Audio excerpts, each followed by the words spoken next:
Hello viewers, I'm your host Pratiksha Mishra with another episode of South Asia Focus. Let's begin the show. At the 16th BRICS Summit in Russia, Indian leadership took center stage as Prime Minister Narendra Modi engaged with world leaders to tackle pressing global challenges. His emphasis on a public-centric approach and the call for a united response underscored India's commitment to enhancing cooperation within the BRICS framework. In a pivotal meeting with Chinese President Xi Jinping, PM Modi highlighted the importance of cultivating a peaceful and stable relationship, prioritizing mutual respect and the resolution of boundary issues. This proactive engagement showcases India's role as a key player in shaping a collaborative future. Take a look. The 16th BRICS Summit held in Kazan under Russia's chairmanship brought together leaders from Brazil, Russia, India, China and South Africa to address pressing global challenges. This year's summit was particularly significant as it welcomed 13 new partner countries, marking a notable expansion of the BRICS bloc. Indian Prime Minister Narendra Modi participated actively in the summit, engaging in productive discussions aimed at strengthening multilateralism, combating terrorism, fostering economic growth, and promoting sustainable development. His contributions were especially relevant given the current global landscape characterized by conflicts, climate change, and rising cyber threats. In his addresses during the summit, PM Modi emphasized the importance of a people-centric approach to tackle these multifaceted challenges. He called for a united response from BRICS nations to enhance cooperation and solidarity, ensuring that the concerns of the global south are adequately addressed.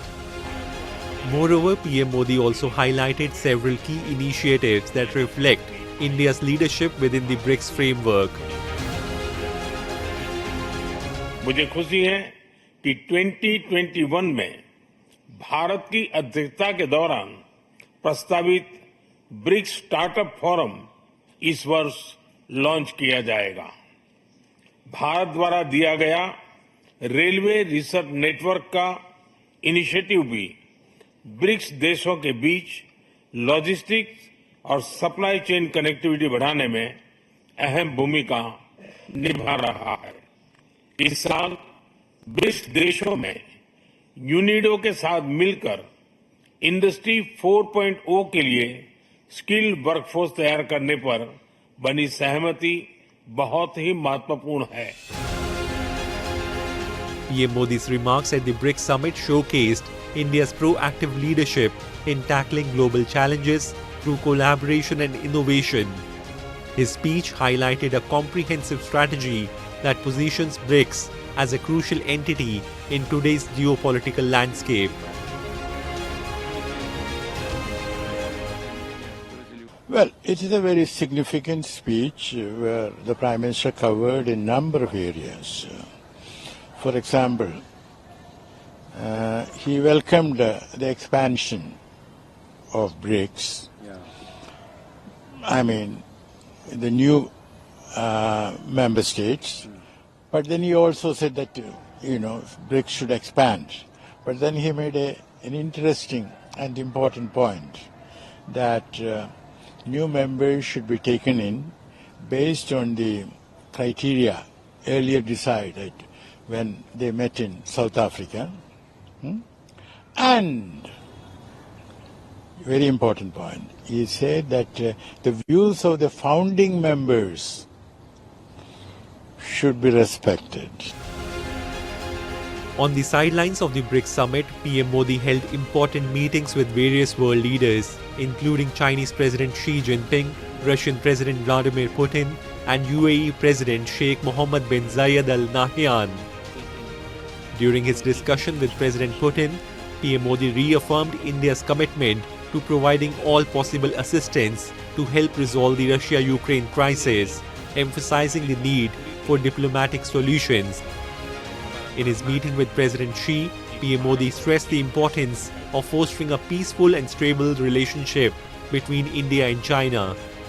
Both leaders agreed on the necessity of demonstrating maturity and mutual respect, while also addressing the significance of ensuring that differences over boundary issues do not disrupt peace and tranquility along the line of actual control. These engagements reflect India's active role in promoting dialogue and cooperation within the evolving global landscape. जैसे भारत कहता था जब तक border talks नहीं आगे बढ़ेंगी तब तक हम दूसरी चीजों में आगे नहीं बढ़ेंगे, अब थैंकफुली कल एलएसी को लेकर के कुछ मामला थोड़ा सुलटा है, तो अब भारत चाइना के साथ ब्रॉड एंगेजमेंट डेफिनेटली बढ़ा सकता है। उस एंगेजमेंट में हमारा इंटरेस्ट ये होगा अव्वल डेफिनेटली कि लॉन्ग टर्म के लिए इस एलएसी पे शांति का मॉडल कोई बने। PM Modi's proactive stance and focus on people-centric solutions position India as a key player in shaping BRICS' future. With the bloc's expansion and strengthened partnerships, BRICS is set to enhance its global influence, advocate for the global south, and promote sustainable development and peace. The collaborative spirit at the summit signals a hopeful outlook for future initiatives aimed at creating a more equitable world.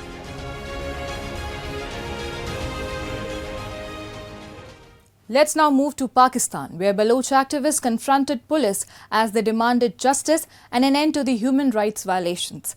Despite facing aggressive tactics, including roadblocks and mass arrest, the demonstrators stood firm, highlighting the systematic operation they endure. A report. Panic-filled visuals captured the tense scenes surrounding the Karachi Press Club in Pakistan, where activists confronted police during a critical protest. Organized by groups such as Baloch Yakjehti Committee and Voice for Missing Persons, demonstrators had gathered to demand their rights and raise voice in unison against state atrocities. Slogans and banners flooded the streets, with one prominently displaying "Ending silence on enforced disappearances," highlighting their cause against the enforced disappearances plaguing Balochistan. As the crowd attempted to march towards the Karachi Press Club, they were met with roadblock and a heavy police presence which prevented their advance. Tensions quickly escalated into confrontation, with several activists taken into custody during the standoff. This incident underscored the charged atmosphere surrounding the protest and the relentless struggle for justice. Baloch activists condemned the police for closing off roads leading to the Karachi Press Club, calling it an attack on democratic freedom and right of free speech. जी देखिए, CM ने जो instructions दिए हैं कि जो यहाँ पे पुरअमन तरीके से एहतजाज करेगा उसको परमिशन है, लेकिन हमारा एहतजाज 3:30 बजे स्टार्ट होने जा रही है। अभी तक हमारे लोग भी आए नहीं हैं, लेकिन अभी भी आप देख रहे हैं कि पूरी नफरी यहाँ पे लाई गई है। मुख्तलिफ रास्तों को बंद किया गया है, प्रेस क्लब को चारों तरफ से ब्लॉक किया गया है, यहाँ से आने और जाने वाले तमाम रास्तों को सील किया गया है और बाकायदा आज के दिन और जितने भी प्रोटेस्ट होने वाले थे उन सबको परमिशन दी गई है। प्रेस क्लब के सामने तमाम दीगर मुजाहिरीन अपने एहतजाज कर रहे हैं और अभी भी उनके स्पीचेस जारी हैं। यहाँ पे जो है मुख्तलिफ मकातिब के लोग यहाँ पे मौजूद हैं, लेकिन बलोच का नाम सुनते हुए उन्होंने पूरा इलाका जो है सील किया है और ये हम समझते हैं, हमें अपने ही सोर्सेज से पता चला है कि आज इन्होंने जो नफरी बुलाई है वो बेसिकली बलोच यकजहती कमेटी के इस एहतजाजी मुजाहिरों को रोकने की कोशिश है।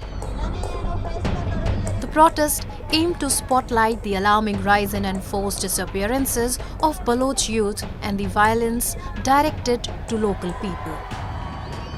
Enforced disappearance in Balochistan is a critical human rights issue characterized by the abduction of individuals, often political activists, journalists, or ordinary citizens, by state authorities or military personnel, with their whereabouts intentionally concealed.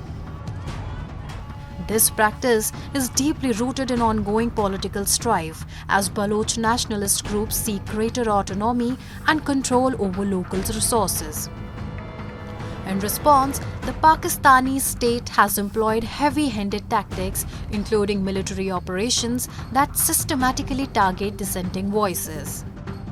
Baloch groups attempting to express their concerns often face excessive force, including physical violence and mass arrests.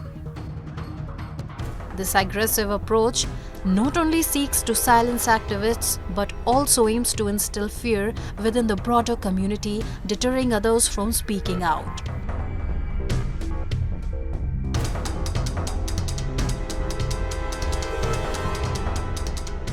Bloch जैसी committee ने जो है 12 दिन की जो है वो call दी है एहतजाज की, जिसमें आज पहले दिन कराची में हम यहाँ पर एहतजाज करने आए थे, लेकिन यहाँ आकर हमें जो है मालूम हुआ कि प्रेस क्लब के भी तमाम रास्ते जो है रोके गए हैं और जो है हमें एहतजाज करने नहीं दिया जा रहा। The challenges faced by Baloch activists in Pakistan are multifaceted and deeply rooted in a history of marginalization. Despite their passionate advocacy, they contend with significant risks, including threats to their safety and freedom. The government's heavy-handed response to protest often aims to silence dissent, further complicating their efforts to raise awareness about human rights violations. Additionally, limited access to media and international platforms make it difficult for their voice to reach a broader audience. Despite these obstacles, Baloch activists remain resilient, using protest and social media to draw attention to their cause. Their struggle is not only for the rights of the Baloch people, but also for the preservation of fundamental democratic freedoms in Pakistan. Time now for Asia This Week, the stories from across the continent. Tokyo Metro's shares shot up 45% in their market debut on October 23rd in Japan's largest initial public offering in 6 years. Shares closed at 1,739 yen, giving Tokyo Metro one of the capital's two major subway operators a valuation of roughly 1 trillion yen. The company's history dates back to 1920 with the establishment of the Tokyo Underground Railway Company. 7 years later, it opened Japan's first subway line between the Asakusa and Ueno district of the Japanese capital. Tokyo Metro runs 195 kilometers of lines carrying 6.5 million passengers daily, and its business includes real estate and retail.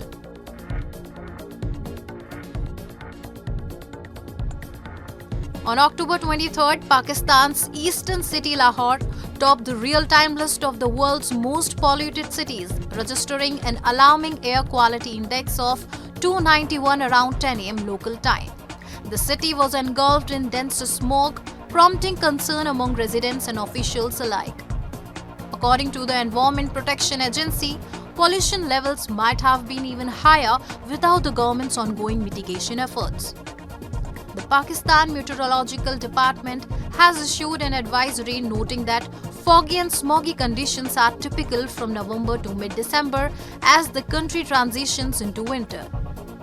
During these cooler months, air quality often worsens due to the temperature inversions, which traps pollution near the ground.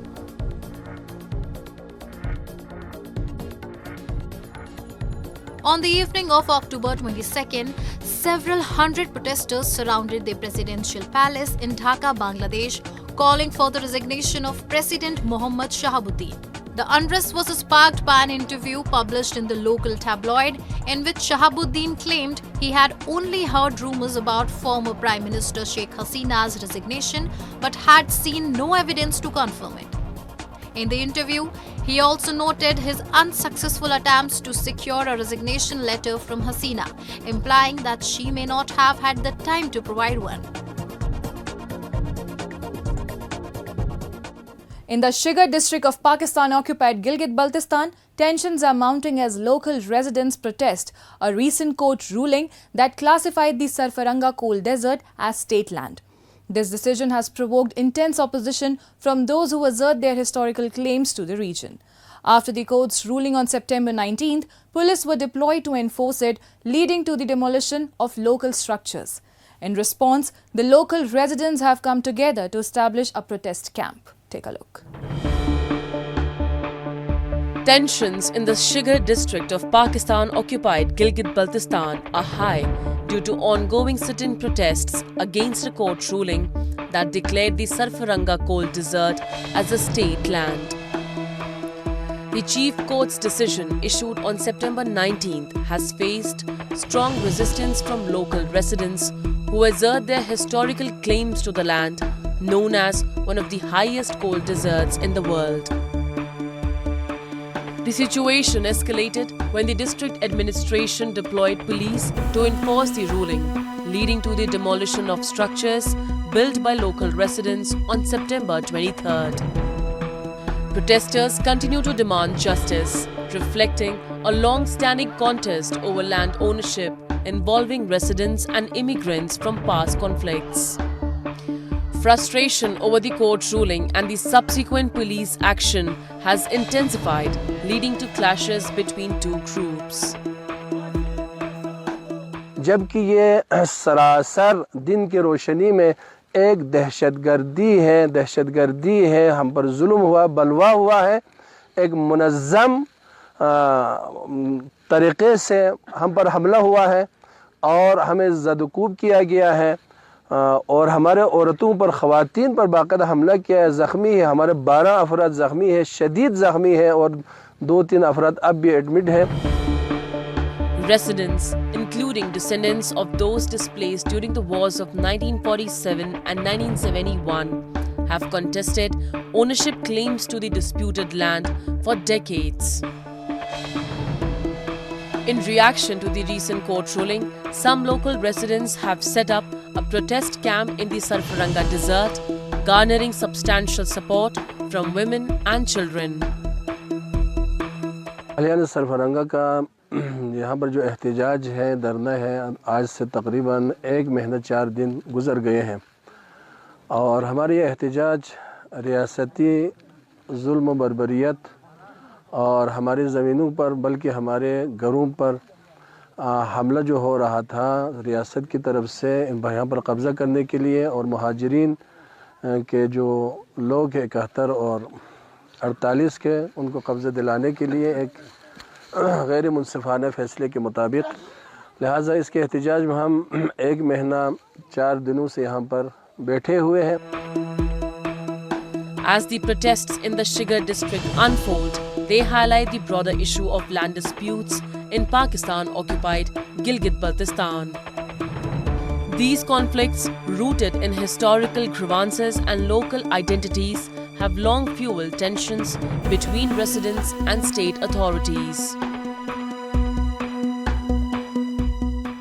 Today, we delve into Gujarat's remarkable transformation from the heart of India's White Revolution to a pioneer force in sustainable agriculture. With advancement in modern irrigation, a focus on high-value crops and farmer-centric policies, Gujarat is leading the way in cultivating a market-driven and eco-friendly farming revolution. Take a look. Gujarat, once central to India's White Revolution, is now driving a new era of sustainable agriculture through high-value crops, modern irrigation and farmer empowerment. Known as India's growth engine, its agriculture and allied sectors have grown at an impressive 9.7% annually, surpassing the national average of 5.7%. Gujarat is reaping the benefits of 2 decades of pro-farming policies that have transitioned the state to a diversified, market-driven agricultural economy. Under the leadership of Prime Minister Narendra Modi and Chief Minister Bhupendra Patel, initiatives like soil health cards and the Jyotigram scheme continue to promote sustainable practices and expand irrigation. आज मारू उत्तर गुजरातનો એક જિલ્લો ટપક સિંચાઈને ભરી ગયો, સૂક્ષ્મ સિંચાઈને ભરી ગયો, નવી ટેકનિક અપનાવવા માંડ્યો અને એના કારણે ઉત્તરના ગુજરાતના કિસાનોના અનેક પ્રકારના પાકની સંભાવના બની. આજે બનાસકાંઠામાં લગભગ 70% હિસ્સો સૂક્ષ્મ સિંચાઈ વાળું બની ગયો છે. એટલું જ નહીં, આ સિંચાઈ અને નવી ટેકનોલોજીના કારણે જે મદદ મળી છે એનો લાભ આખા આપણા ગુજરાતના સૂકા ભટ વિસ્તારોને મળી રહ્યો છે.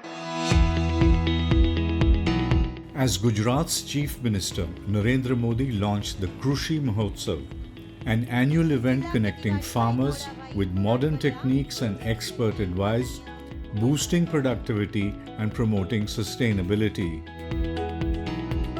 Since 2001, Gujarat's farmers have shifted towards horticulture, with crop area increasing by 181% and production by 326%. By 2022, the state's fruit production reached 82.91 lakh metric ton across 4.48 lakh hectares, with major crops including mango, banana, citrus, pomegranate and sapota. Gujarat is also a leading producer of spices like cumin, fennel, coriander and chili, covering 6.57 lakh hectares with an output of 12.01 lakh metric ton. It is among the first states to implement the model APMC Act, enabling farmers to sell produce outside regulated markets. The government promotes high-value crops like dates and dragon fruit, kamalam, through subsidies and market support, improving farmers' livelihoods and fostering sustainable, profitable agriculture.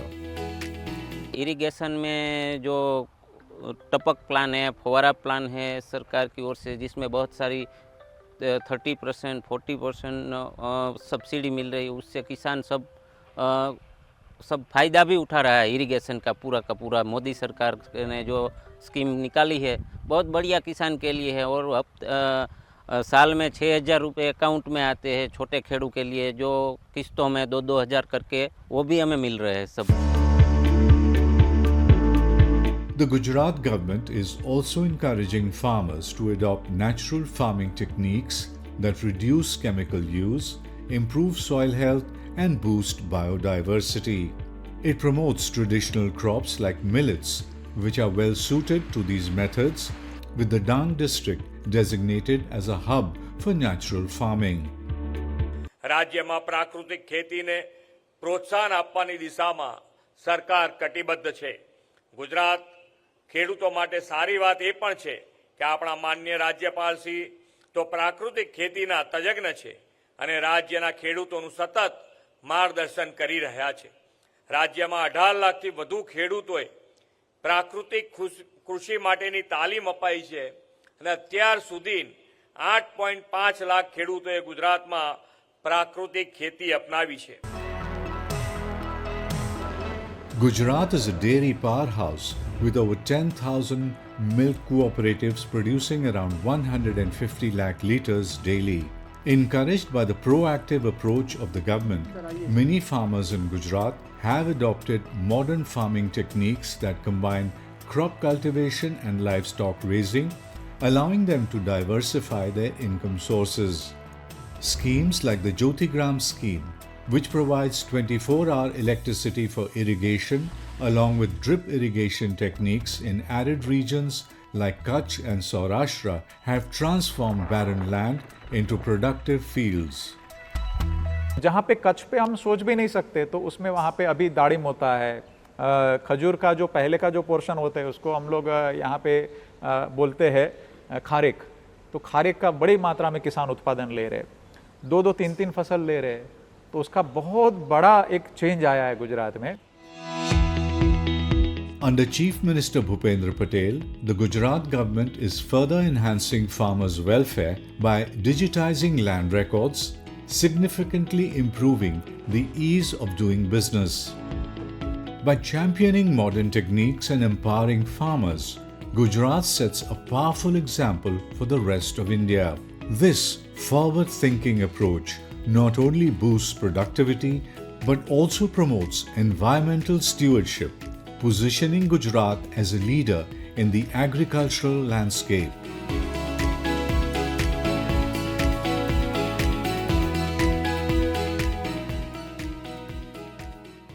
Gujarat is redefining the future of agriculture, setting a new standard for sustainability. And with that, we come to the end of this week's episode. See you next week. Goodbye and take care.